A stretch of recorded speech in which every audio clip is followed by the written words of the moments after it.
മാതാ വിശാലാക്ഷി ക്ഷേത്രം. കാശിയും കാശി വിശ്വനാഥ ക്ഷേത്രവും സന്ദർശിക്കുന്നവർ സന്ദർശിക്കുന്ന പ്രധാന പുണ്യസങ്കേതമാണ് ശ്രീ വിശാലാക്ഷി മാതാ ക്ഷേത്രം. വാരാണസിയിലെ പ്രസിദ്ധമായ മേർഘട്ടിന് സമീപത്തുള്ള ഇടുങ്ങിയ ഗല്ലികളിലാണ് വിശാലാക്ഷി ക്ഷേത്രം സ്ഥിതി ചെയ്യുന്നത്.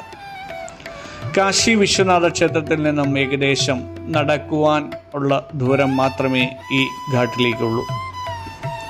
ഗംഗാനദിയുടെ തീരത്ത് നിന്ന് ഈ ഘാട്ട് വഴി നടന്നാൽ വേഗത്തിൽ എത്തിച്ചേരാൻ സാധിക്കുന്നതാണ്. ഈ ക്ഷേത്രത്തിന് ആയിരക്കണക്കിന് വർഷത്തെ പഴക്കമുണ്ടെന്ന് കരുതപ്പെടുന്നു. ഇന്നത്തെ കാണുന്ന ക്ഷേത്രഘടന നിർമ്മിച്ചത് തമിഴ്നാട്ടിലെ നാട്ടുകോട്ടൈ നഗരത്താർ എന്ന ചെട്ടിയാർ സമൂഹമാണ്. ദക്ഷിണേന്ത്യൻ വാസ്തുവിദ്യയിലാണ് ഈ ക്ഷേത്രം നിർമ്മിച്ചിരിക്കുന്നത്. അതിനാൽ തന്നെ ഇതിനെ വിശാലാക്ഷിയമ്മൻ കോവിലെന്നും വിളിക്കാറുണ്ട്. ഹിന്ദു വിശ്വാസമനുസരിച്ച് 51 ശക്തിപീഠങ്ങളിൽ ഒന്നാണിത്.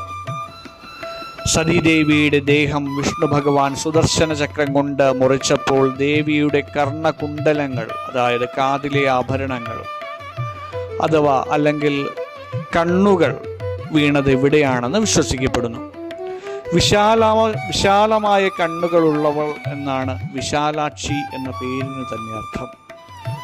ദക്ഷിണേന്ത്യയിലെ കാഞ്ചി, കാമാക്ഷി, മധുര മീനാക്ഷി എന്ന ക്ഷേത്രങ്ങളോടൊപ്പം പ്രാധാന്യമുള്ളതാണ് കാശിയിലെ വിശാലാക്ഷി ക്ഷേത്രം. ഭഗവാൻ ശിവൻ രാത്രിയിൽ വിശാലാക്ഷി അമ്മയോടൊപ്പം വിശ്രമിക്കാൻ ഈ ക്ഷേത്രത്തിലെത്തുമെന്നും ഒരു വിശ്വാസമുണ്ട്.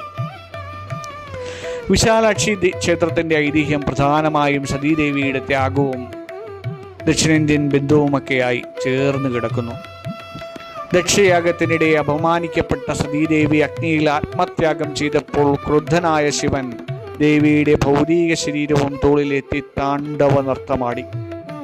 പ്രപഞ്ചത്തെ രക്ഷിക്കുവാൻ വിഷ്ണു ഭഗവാൻ തൻ്റെ സുദർശന ചക്രം കൊണ്ട് ദേവിയുടെ ശരീരം 51 ഖണ്ഡിച്ചു. ഈ ഭാഗങ്ങൾ വീണ ഇടങ്ങളാണ് ശക്തിപീഠങ്ങൾ.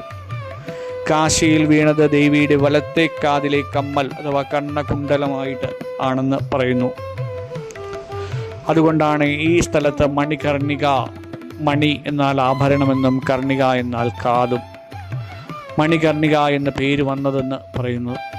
ദേവിയുടെ കണ്ണുകൾ വീണത് എവിടെയാണെന്നും മറ്റൊരു വിശ്വാസത്തിൽ പറയുന്നുണ്ട്.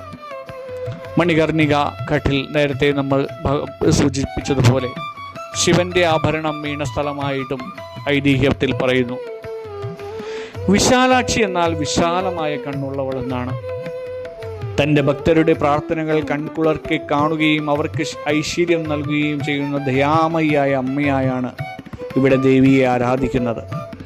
കാശിയിലെ വിശ്വനാഥൻ പ്രപഞ്ചനാഥനാണെങ്കിൽ വിശാലാക്ഷി അമ്മ ഭക്തരെ ഊട്ടുന്നവളും സംരക്ഷിക്കുന്നവളുമാണ്. ഐതിഹ്യപരമായി ഭാരതത്തിലെ 3 പ്രധാന സങ്കല്പങ്ങളിൽ ഒന്നാണിത്. കാഞ്ചി കാമാക്ഷി, മധുര മീനാക്ഷി, കാശി വിശാലാക്ഷി. ഈ 3 ദേവരും ദേവിമാരും പരസ്പരം ബന്ധപ്പെട്ടിരിക്കുന്നു. കാശിയിലെത്തുന്ന ഭക്തർക്ക് വിശ്വനാഥൻ്റെ അനുഗ്രഹത്തോടൊപ്പം മോക്ഷം നൽകുന്നത് വിശാലാക്ഷി അമ്മയാണെന്നാണ് വിശ്വാസം. ഈ ക്ഷേത്രവും പുലർച്ചെ 4:30 മുതൽ രാത്രി 10 വരെ തുറന്നിരിക്കാറുണ്ട്. ഉച്ച സമയങ്ങളിൽ 11:30 മുതൽ 5 വരെ ദർശനത്തിന് നിയന്ത്രണങ്ങൾ ഉണ്ടാവാറുണ്ട്. ചില സമയത്തിനനുസരിച്ച് തുറന്നു ദർശനത്തിന് കൊടുക്കാറുമുണ്ട്.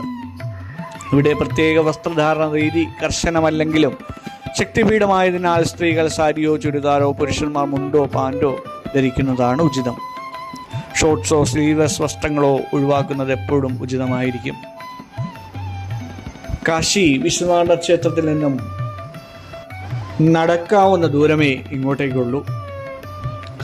ഗംഗാനദിയിലൂടെയാണെങ്കിൽ മേർഘട്ടിൽ നിന്നും ഈ ക്ഷേത്രത്തിലേക്ക് കയറാം.